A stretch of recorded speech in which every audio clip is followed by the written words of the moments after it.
quién soy, sabes quién somos el peligro social. Somos la generación, somos eléctricos, somos de plástico, del mismo dejamos de jugar.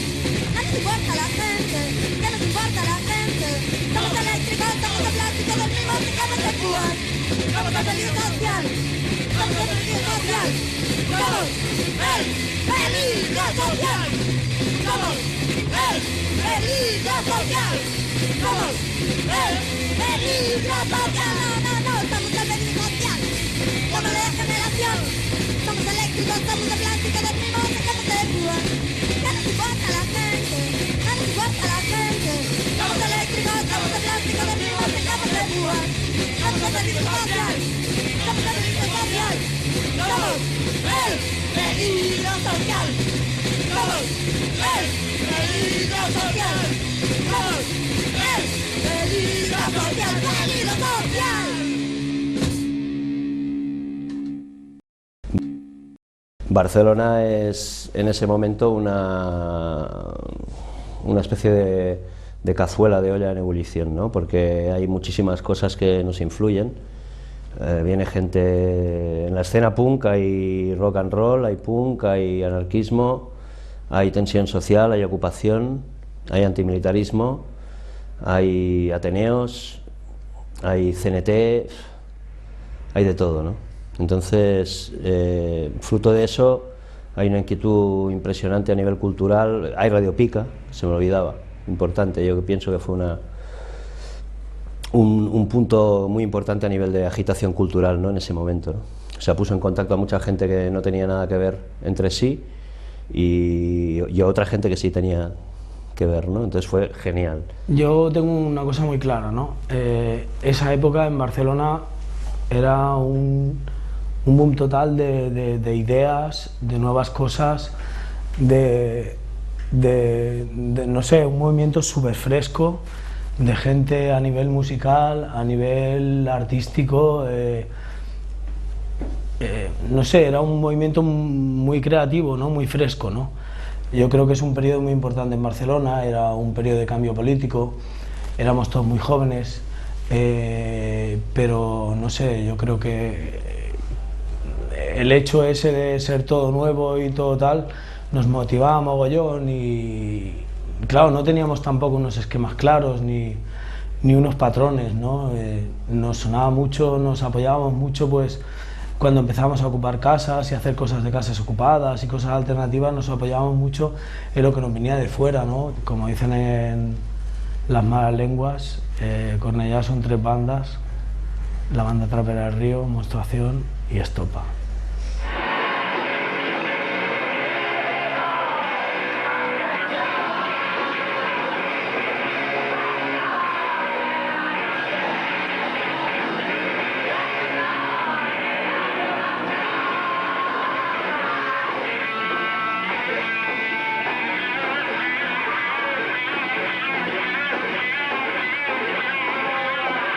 Cuando la banda Trapera del Río ya tocaban los Sex Pistols, o sea, de hecho son contemporáneos, lo que pasa es que es una banda olvidada, olvidada entre comillas, olvidada para quien quiere olvidarla, ¿no? Pero es una banda que se puede equiparar con cualquiera de los músicos del punk rock de ese momento. Lo que pasa es que viven en un estado que está olvidado musicalmente y socialmente del resto del mundo y del resto de Europa, que está saliendo de una puta dictadura que durante 40 años nos ha alienado del resto del mundo, ¿no? Si retrospectivamente lo miras, la banda Trapera del Río son un hito que puede tocar temas a nivel de muchísimos grupos europeos, teniendo en cuenta en el caldo de cultivo donde ellos han creado, ¿no? Y eso son cosas importantes, ya no solo a nivel del Estado español, sino a nivel de Cataluña y a nivel de Barcelona propiamente, ¿no? La escena de Barcelona fue, creo, una escena importante ya bastante antes de lo que era el movimiento hardcore punk de la época. Quizás es un poco caer en tópicos, pero es cierto que Barcelona siempre ha sido una ciudad musicalmente muy avanzada. Se ha experimentado siempre mucho, ya hasta los movimientos más regresistas tipo La Cançó y tal, siempre fue un movimiento avanzado, ¿no? Y por lo que sea generó una serie de bandas, yo creo que muy importantes a lo que fue la escena hardcore punk del estado, por lo avanzadas en algunos aspectos, teniendo en cuenta las pocas infraestructuras que había en aquel momento, pues hostia, en el 83, 85 había gente que venía con 1000 singles en 14 cajas de cartón de Italia de editarse una planchada. O sea, creo que en ese sentido, junto con el País Vasco, fuimos muy avanzados con respecto a otras regiones que aunque había la misma escena, no había quizás la misma predisposición al riesgo o la misma voluntad de arriesgar.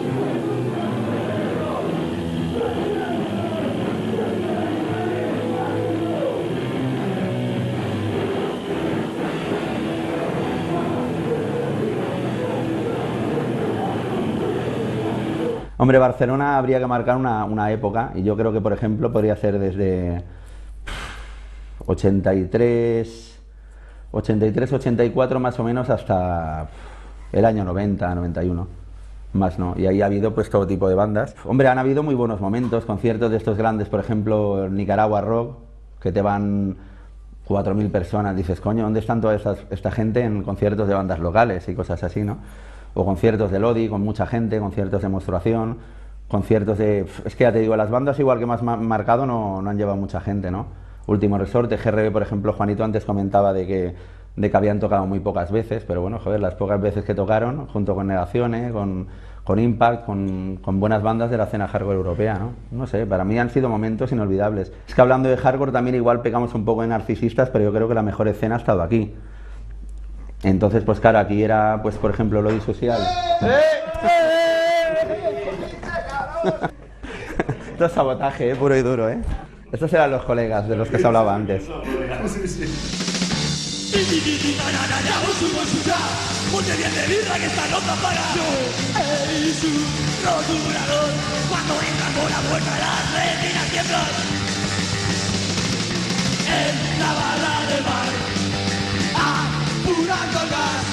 Toda la pena va bien, se disfruta. Bueno, pues Decibelios no fue más que una banda formada por 4 compañeros que más o menos tenían las mismas aficiones en cuanto a música sobre todo, y bueno, pues empezamos yo creo que un poco como todos los grupos aquello, a ver qué pasa, empezamos a tocar porque bueno, cada uno llevaba su tiempo, sus pinitos, y bueno, no teníamos tampoco mucha fe en lo que podía llegar a ser la banda. Quiero decir que lo miras con los años retrospectivamente y te das cuenta de que bueno, pues hicimos un trabajo que yo creo que ha quedado ahí en cuanto a los discos, a los conciertos. Pues casi 30 años después me doy cuenta de que hay mucha gente joven que está descubriendo la música y afortunadamente descubre a Decibelios. Se identifican con nuestros temas, nuestras canciones, nuestra música, porque al fin y al cabo lo que nosotros denunciábamos de alguna manera con el grupo, pues son problemas que siguen existiendo hoy en día. Decibelios venían de Barcelona, catalanes ellos, en principio con una imagen súper fascista, porque eran como muy skinhead y demás, y sin embargo eran lo más revolucionario que te puedes imaginar. O sea, recuerdo de ellos perfectamente un concierto que vi, el primer concierto que vi de ellos, de sacar como 200 pollitos de estos, pero pollitos vivos, ¿sabes? ¿No? Y de repente estaba la gente así y salir, coger los pollitos, arrancaron la cabeza y todo lleno de sangre y toda la gente allí bañándolos de sangre. O sea, eran alucinantes. O sea, lo que montaron Decibelios en aquel entonces, para el rollo que decían que eran de skinhead, o sea, no eran para nada de skinhead. O sea, llevaban un rollo un poco más revolucionario y la imagen era como mucho más... Pero no para nada, o sea, eran unos tíos que vivían en la calle y que tenían su historia y ya está, nada más. Decibelios tuvo, digamos, como 2 épocas, ¿no? La primera fue los primeros discos, tanto singles como ya he comentado, y los LPs, Caldo de Pollo, Eloy, Y bueno, dentro de una dinámica así un poco radical por lo que era en sí Decibelios, ¿no? O sea, lo que nosotros representábamos, lo que nosotros éramos y lo que nosotros creíamos. Entonces tuvimos una serie de giras y de conciertos como muy radicales y muy bestias y muy viscerales, y nosotros pues teníamos asumido nuestro papel, teníamos muy ubicada nuestra posición dentro de la sociedad y como tal trabajamos. Pero después de una serie de, digamos, de, ¿cómo lo definiría?, pues de incidentes, para que la gente me entienda, seguro que los que me están viendo lo entienden, decidimos de alguna manera cambiar un poquito el rumbo de la banda, ¿no? Y entonces, aprovechando que en los últimos discos llevamos un saxofonista, pues decidimos crear más canciones a partir de esa raíz que empezamos, que fue el ska, el reggae. Hicimos el Vacaciones en el Prat. Yo creo que eso fue una pauta dentro de la carrera de Decibelios. El Vacaciones en el Prat nos abrió las puertas a muchísima gente que no nos conocía, en contrapartida nos cerró las puertas a mucha gente que nos conocía.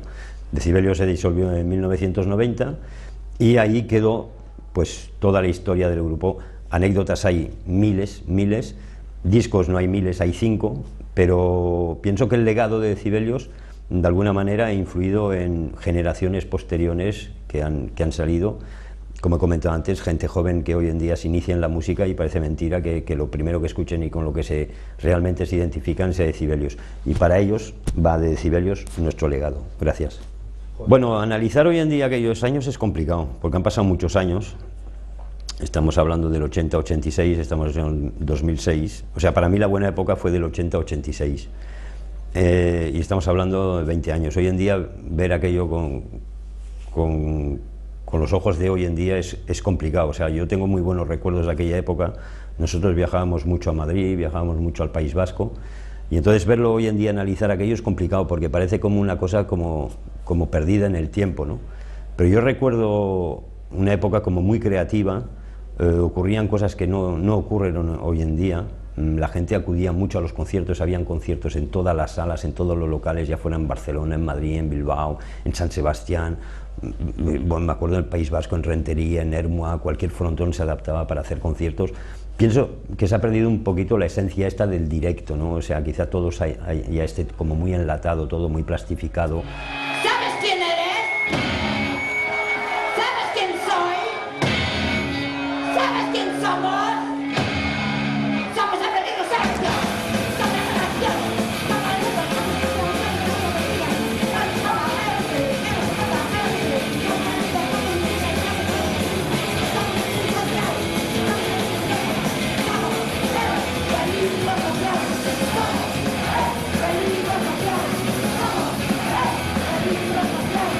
Último Resorte fue tremebundo, realmente.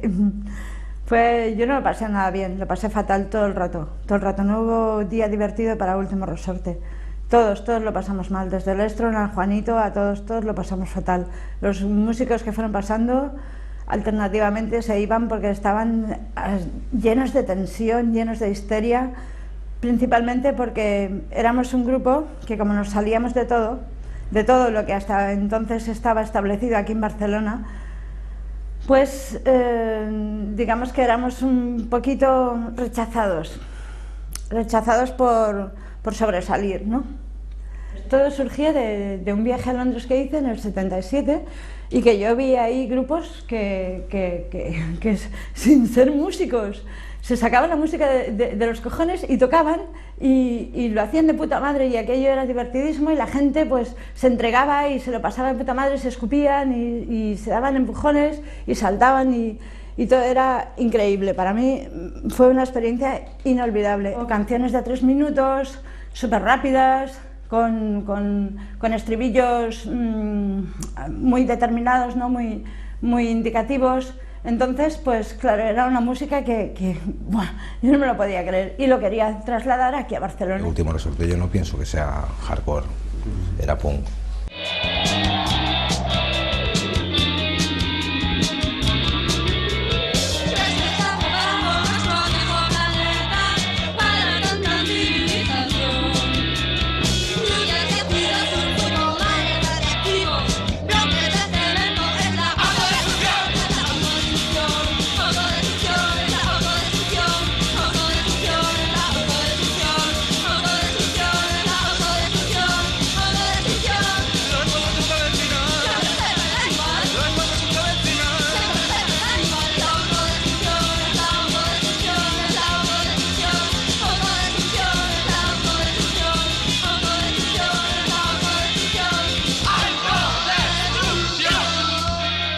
Realmente el primer concierto que hicimos, pues habían 4 o 5 punkis que pues eran ellos, eran los más avanzados de su pueblo, Barcelona. Y éramos pues el grupo que reunía a la gente más rara y más diversa a su alrededor.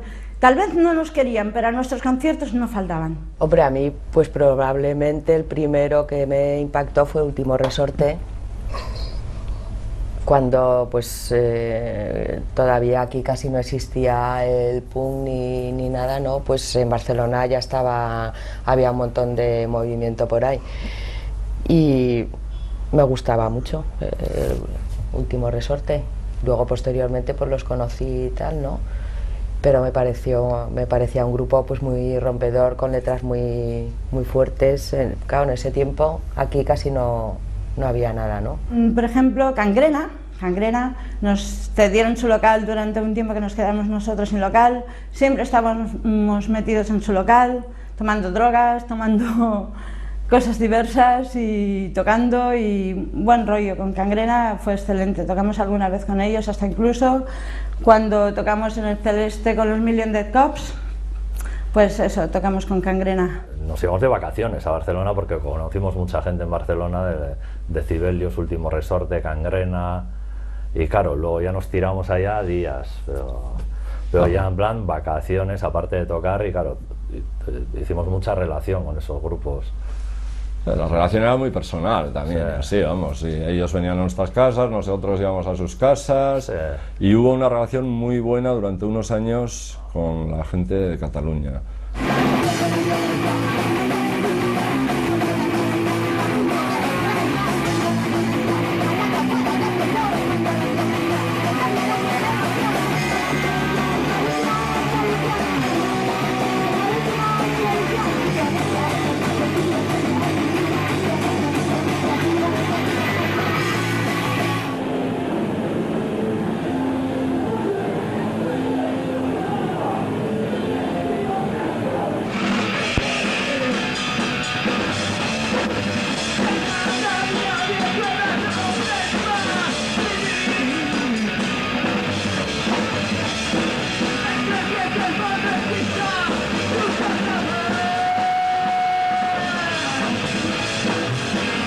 Subterranean Kids empezamos en el año 85 y fue algo así como una casualidad, porque era gente que ensayaban en el mismo local, en diferentes bandas.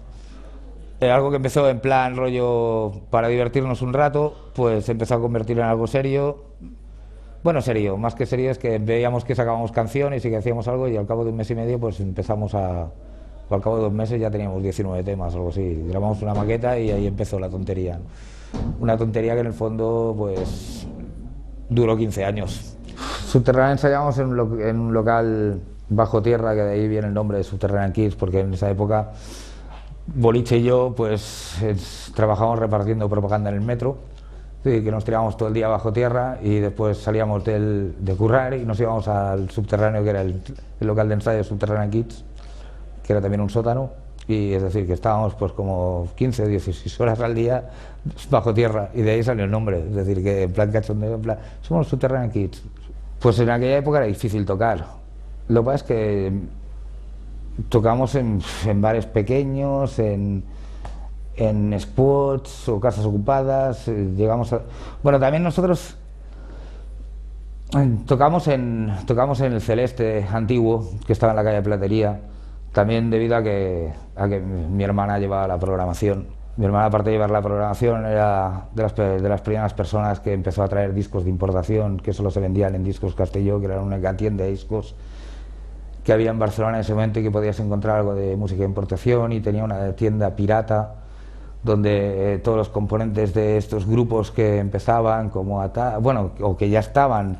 Lo que pasa es que tampoco un grupo de punk en aquella época tampoco podía realizar muchos conciertos, pero habían bandas, ¿no? Estaban Attack, estaban Frenopatics, estaba Último Resorte, bueno, la banda trapera, y ya hablando de otras bandas que no eran conocidas en aquella época, estaba gente de Los Rebeldes, gente de la última fila que no eran la última fila, que eran Los Rápidos, y toda esta gente venía a comprar discos a esta tienda, y yo estaba allí con mi batería, porque yo al principio tocaba la batería, tenía ahí mi batería puesta en la parte de abajo de la tienda, no de la tienda, del local, porque era un local.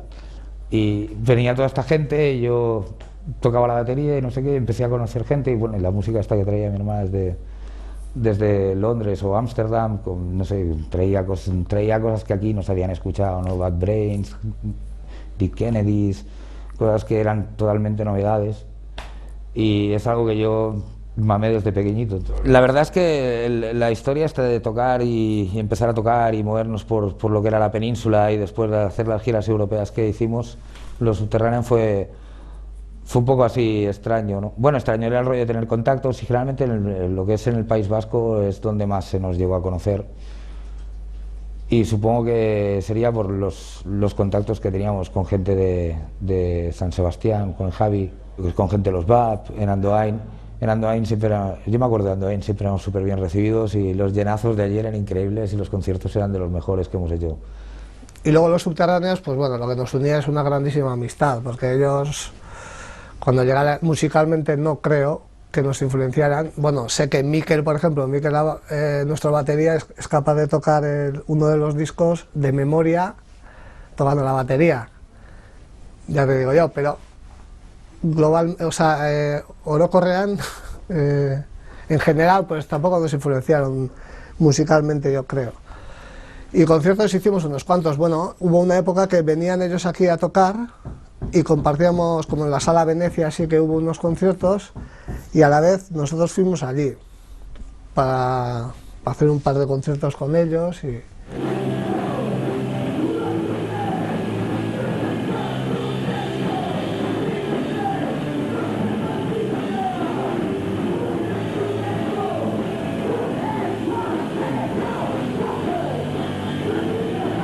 La mejor época de Subterranean igual fue del 88 para adelante, 87, 88 para adelante. Lo mejor ha sido, aparte de tocar, una época muy buena fue cuando tocamos por Euskadi, conocimos toda la gente de Euskadi, todos los Gaztetxes. La verdad es que era una gozada ir ahí y ver que te está esperando gente, amigos, no tan amigos, gente nueva por conocer, pero también tocar por Europa. Entonces, yo que sé, tocar con bandas digamos, de un nivel musical más alto. Entonces, pues claro, tocar por Alemania, tocar por Suiza, Italia, Yugoslavia, fueran conciertos que te iban 20 personas como 600, 700, ¿no? Yo que sé, ver a gente de otras bandas de hardcore europeas en tus conciertos, viéndolo, interesándose, hablando contigo, pues todo eso no tiene precio. Los Subterranean Kids, cuando vinieran, a mí los Subterranean Kids me ponían la carne de gallina. En la primera época que vinieron, sí, con el primer guitarra, y aquella época era muy guapa. Lodi Social también era la hostia. Lodi Social tenían un directo. Allá en Andoain se nos miraba mogollón a los baterías. Es que en Andoain, después también hay gente que me pregunta, mogollón de gente, oye, ¿cómo ha salido Mikel Ábrego tan buen batería? Y si no ha aprendido en ningún lado, y yo le suelo decir a responder a la gente, es que Mikel Ábrego ha visto muchos conciertos que no ha visto la gente. Y pues allá había mucha movida de quedarse con la manera de tocar de boliche, que creó Escuela, y la Saina también el batería de Rip también tenía otro estilazo, pero también era el puto amo. Bueno, Subterranean, lo que... no es que fuera una banda que podía haber llegado a un rollo comercial. Yo creo que Subterranean fueron pioneros. Fue una banda que salió 2 veces por Europa. La primera fue en el 88, después de salir nosotros salió más gente a tocar. En el 90 hicimos una gira de 3 meses por Europa. Estuvimos a punto de ir a México y al sur de Estados Unidos, a California y eso. Supongo que rompimos un poco lo que era la imagen normal. Tampoco llevamos un rollo comercial, pero tampoco queríamos salirnos un poco del rollo alternativo en el que nos habían encasillado, ¿no? Realmente no estábamos ni estábamos en un lado radical por un lado, ni queríamos llegar a lo comercial, ¿no? Lo que pasó es que al final llegó un momento que ves que no tienes salida, ¿no? Que pasan años y que siempre tienes las oportunidades que tienes son siempre las mismas, no saben, o tampoco nos bajamos los pantalones delante de quien deberíamos haberlo hecho, y realmente si no lo hicimos es porque estábamos convencidos de que no teníamos que hacerlo en ese momento. Yo no me arrepiento de nada. Ni me arrepiento, sé lo que hice, ni me enorgullezco tampoco, es decir, sé lo que hice. Lo único que a veces pienso es que un poco de reconocimiento se debería tener, nada más. Pues que Lodi Social para mí fue mi primera banda y todos mis primeros mis primeras fiestas, mis primeros conciertos, mi primera guitarra, yo qué sé, mis primeros colegas. Y hablar de aquella época es que, pues eso, veníamos del punk y en Varna como que estaba la cosa decayendo un poco, en el 82, 83, y empezó a entrar el hardcore con bandas como los Millions, o empezaron a venir a tocar a Barcelona, y esto nos animó bastante a empezar a tocar pues mucho más rápido, mucho más cañero.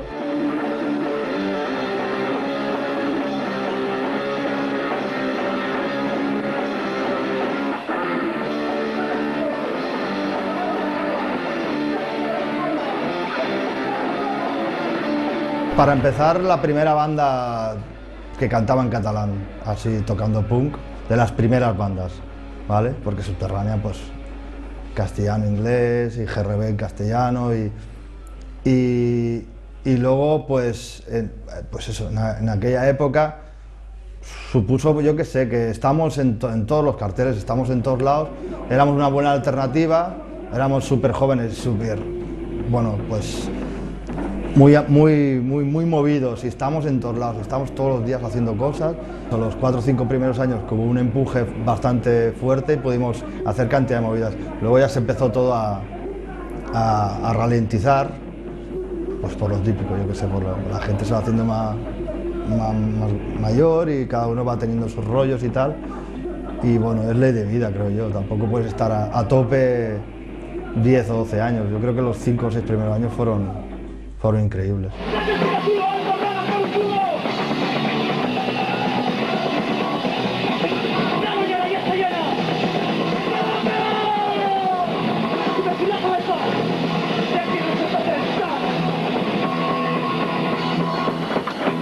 Pues mis discos claves, pues que han hecho historia aquí en el estado, sería Lodi Social, el que Paqui Pujol, en formato single.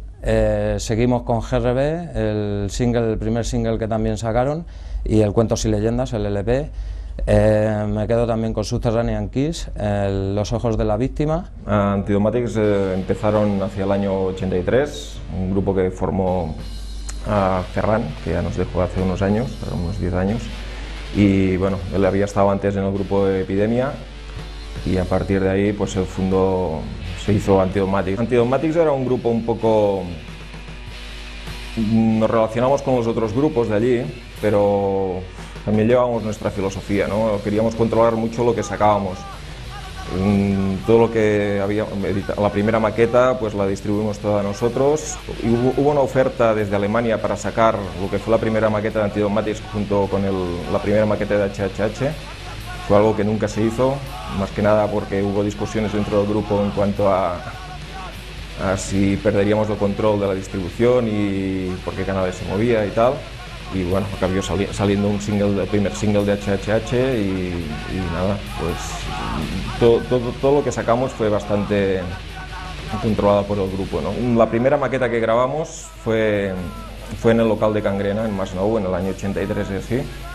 Y nada, sí, existen grabaciones de esto y puedes comparar un poco lo que es la evolución a partir del grupo, en plan tocar rápido a nivel de influencias, ¿no? Al principio era mucho más influenciado por historias tipo Discharge, Disorder, y fuimos pasando un poco pues más a escuchar hardcore americano. Most Millions, que la primera vez que vino pues fue para todo el mundo, supongo que está aquí esta noche, fue un cambio en cuanto a concepto de la manera de tocar, ¿no? Bueno, girar iba todo a través de los contactos que tenías más que nada con gente de distribuidoras y de fanzines. La gira de BGK vino por parte de Alberto Penetración de Madrid y otra gente de allí que nos lo ofreció para ir con ellos, y la verdad es que fue una experiencia bestial, ¿no? Porque BGK era un grupo súper rodado, que el año llevaban 300 acumulados ya entre el año anterior y aquel, unos 300 y pico conciertos, cuando Antidogmatics había dado igual 15 o 20 conciertos desde principios que empezaron a funcionar. En Madrid tocamos en un colegio mayor, que había un montón era como un teatro, un montón de sillas, vinieron unos Nazi Skins, arrancaron la puerta, se colaron, la gente arrancó butacas de... Me acuerdo más de las historias, las movidas que hubieron que no del concierto, ¿no? Zaragoza se tocó con Parásitos y Cuarto Reich, y yo me acuerdo que estar tocando... tenía un bajo así enano que me había comprado por 17.000 pelas y nada, iba de prestado, ¿no? De un sitio para otro, me lo dejaban. Me acuerdo que me lo dejó la bajista de Cuarto Reich, un bajo blanco, y nada, fue un concierto muy salvaje con la gente muy encima. Pegué un corte así de la manera, bueno, la forma de tocar así rápido y quedó todo salpicado de sangre, pero es que no me di cuenta hasta el cabo de un buen rato, ¿no? Que dije, hostia, ¿dónde estamos?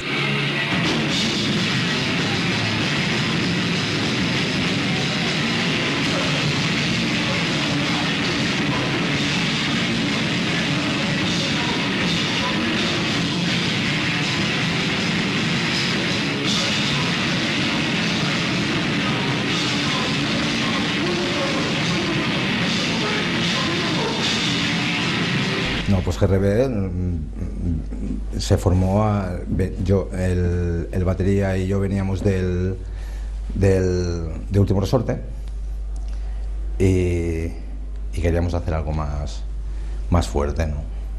Y cogimos y buscamos a Ángel, buscamos a Alberto se fue a la Mili, cogimos Strong y empezamos a funcionar. Después empezamos tocando los 5, haciendo temas. Bien, los conciertos estaban bien, pero le hicimos bien pocos. Tocamos una vez en Zaragoza, una vez en Donostia, o sea, en el País Vasco, y alguno por aquí. Pocos conciertos más.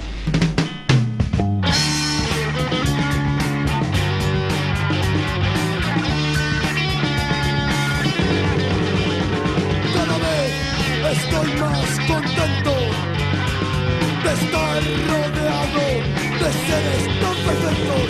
Cada vez estoy más contento de estar rodeado de seres tan perfectos. Luego los conciertos de los catalanes es caso aparte. Para mí, cuando venía en Tropelnat, Subterránea, No Lodi, era un día grandísimo, y no solo para mí, sino que todo el mundo, todo el Gaztetxe se ponía ya en canción, porque eran unos pedazos de conciertos que hoy en día todavía me acuerdo.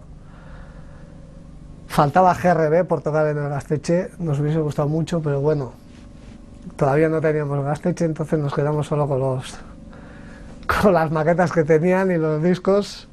Cuando hicimos la maqueta fueron 18 temas y primero hicimos una prueba, fue fatal. O sea, no era lo que queríamos, y volvimos a meternos en estudio y hicimos la maqueta de los 18 temas, que era una época que estábamos bastante radicalizados, ¿no? Con todo el entorno. Luego el single que hicimos, lo grabamos aquí y lo fuimos a planchar a Italia. Estuvimos un mes, nos fuimos... yo me fui a Italia con 500 pesetas, ¿sí? Y estuvimos un mes allí, tocamos 2 veces, y con la gente teníamos contacto con los Chitacron, con gente que son los que movieron para planchar el disco. O sea, fue una época que mirábamos mucho a nosotros mismos, ¿no? A nosotros y a nuestro o sea, ya no políticamente ni sistema, sino a la gente que nos rodeaba a nosotros. Y entonces, claro, las letras eran más íntimas, no eran tan genéricas como podían ser las del single o las del maxi, que hablaban más de la situación del Estado, de la situación nuestra, pero con todo el Estado. En el LP hablábamos de la situación nuestra con respecto a la gente que nos rodeaba. Nunca he sido amigo de tatuajes, pero me enorgullezco de llevar tatuado el ratón de los GRB, que es una banda que a mí me marcó la vida y que son de Barcelona. Un tatuaje hecho pues con las genuinas máquinas de tatuar que se hacían con motores de 1,5 voltios, una pila, la movida del Vic y la agujica. Pues como tatuaje hoy en día, que hay tantos estudios, pues es una mierda, pero por decirme a mí, pues me dice mogollón de cosas. Para mí, hostias, GRB es mucho, ¿no? ¿Veis por qué me había quitado la chupa? Y vaya, pues este lleva mogollón de años conmigo y todavía sigo escuchando a los GRB y admirando cómo escribía Ángel Fernández las letras que escribía, que en su momento las sentía como propias y pasando los años, algunas de ellas como locura de juventud, pues aún las ves más guays, ¿no? Porque pues igual en aquellos entonces ya tenías complejo de viejo, pero imagínate ahora cuando tienes 40 años y recitas solo a viejo amigo, te he estado recordando, ha pasado tiempo, pero no creas que tanto. Desapareciste sin dejar ni rastro, alguien comentó que te habías casado, que ya tienes 2 hijos, que te has comprado un carro, que estás muy ocupado, cuestiones de trabajo. Me he puesto a pensar, he estado recordando, aquello que creías se te ha ido olvidando, aquellos que creías que eran tu enemigo, te crees que ahora ya no lo son. Me acabo de equivocar, pero es que me emociono, o sea, me sigo creyendo la letra.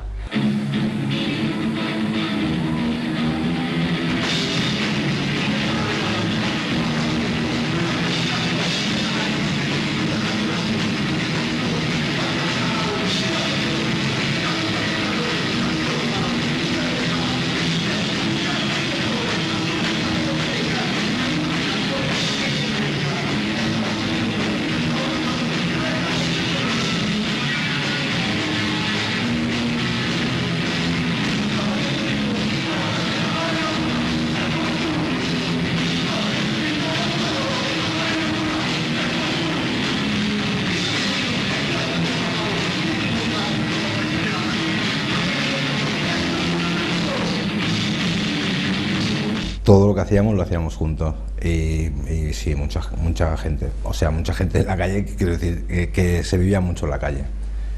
Pero nosotros, Subterranean Kids y las bandas de la época, todos en general. Los más cercanos eran los Subterranean Kids, que los teníamos en el local de al lado. O sea, nosotros de hecho ensayábamos en el local que nos alquilaban ellos. Entonces, claro, y muy bien, o sea, terminábamos de ensayar a las 10 y nos íbamos de marcha.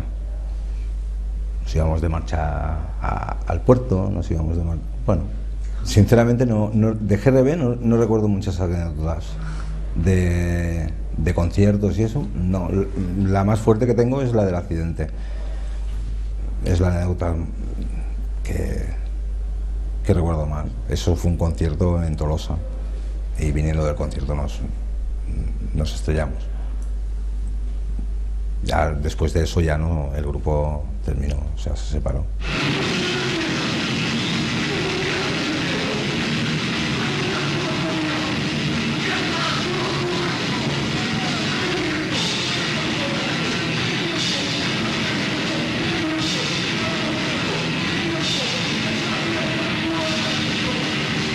Yo recuerdo especialmente un concierto en 1986 que tocaban Tijuana in Blue, BAP, Antidogmatics, Monstruación y Lodi Social, que era un concierto por el aniversario de la Revolución Española, la nuestra, la que hicimos desde aquí, desde Cataluña, y es un concierto que recuerdo con mucho cariño porque estaban muchos amigos míos, gente de BAP, Miquel, no sé quién, bueno, Miquel no tocaba en Eco, Champi, que era quien tocaba en esa época, la gente de Lodi, la gente de Antidogmatics, Ferran, que hoy no puede estar aquí con nosotros porque está en otro lado más tranquilo. Y creo que es un concierto muy a recordar porque recordaba el aniversario de una revolución en el que muchos familiares y mucha gente de las bandas que pueden estar esta noche dando por aquí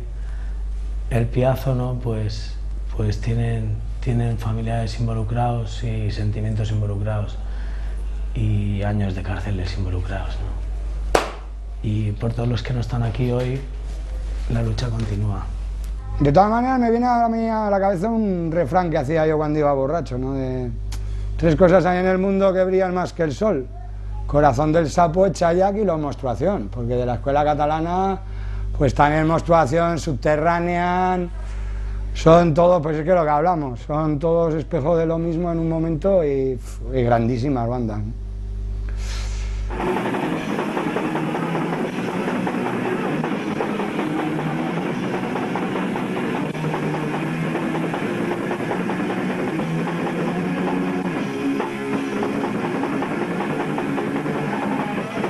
algún día se nos ocurrió la idea de poder hacer, bueno, intentar imitar a nuestros grupos favoritos, ¿no? Es decir, cuando en realidad no habíamos cogido nunca en la vida un instrumento.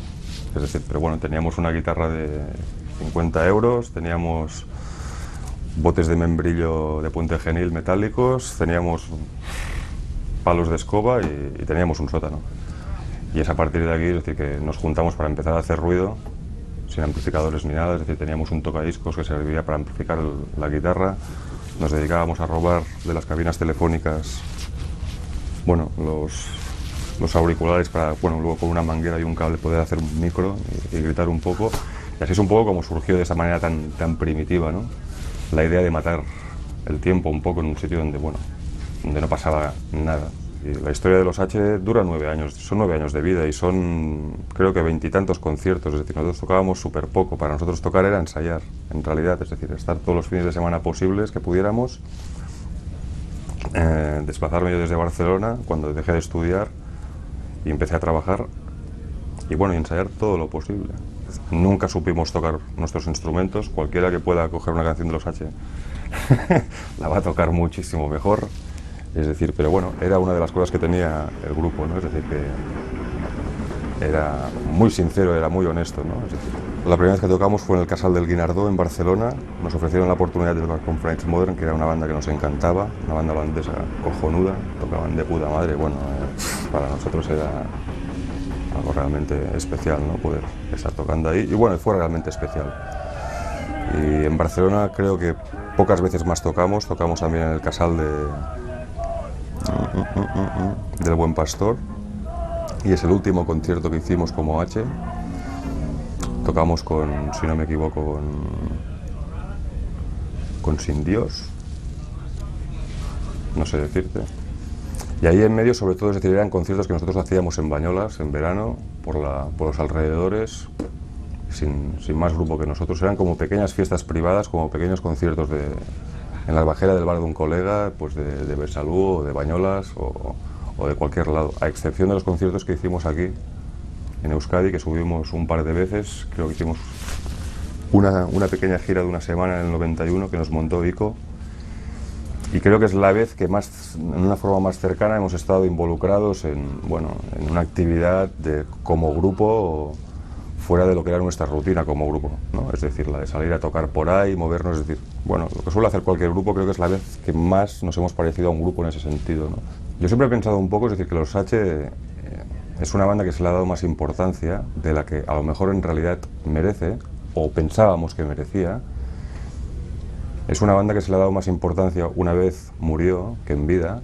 Siempre hicimos un poco de autocrítica con nosotros mismos, con la escena, con la hipocresía. Había mucha pose, mucha tontería y mucha hostia y bueno, y no una excesiva actitud o unas excesivas buenas intenciones, no sé. Es decir, pienso que en ese sentido, es decir, la gente que realmente se ha interesado luego por nuestro material, pues eso, supongo que habrán recogido un poco de todo esto.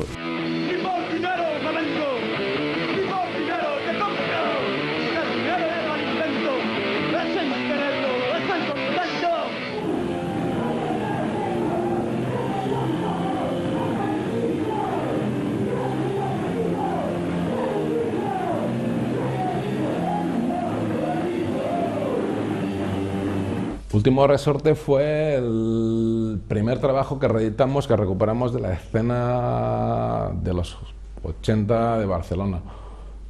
Era un LP, el Postmortem, y bueno, fue curioso porque salió y bueno, tuvo una buena acogida, y luego la cosa que se quedó como muy parada y se quedaron cientos de LPs en las estanterías parados hasta los 90 y muchos, 5, 6, 7, 8 años, hasta que sacamos el doble vinilo de Subterranean Kids. También empezamos a recuperar un poquito todo lo que fue la escena hardcore, todo el inicio de la escena en Barcelona, y de repente aquellos vinilos que habían estado parados en la estantería un montón de años, la gente como que los quería, no sé.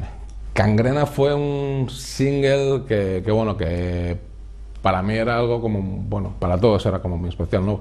Salió en Anarchy Records, fue un sello discográfico realmente punk independiente, lo primero que creo que se hizo ya en Barcelona a nivel de sellos, un vinilo a color, y reeditarlo, pues bueno, fue un gustazo. Aparte, Gangrena, pues bueno, para mí era una banda punk y entendían el punk de una manera, pues bueno, realmente muy punk, lo siento mucho, pero es que era así, y ya está.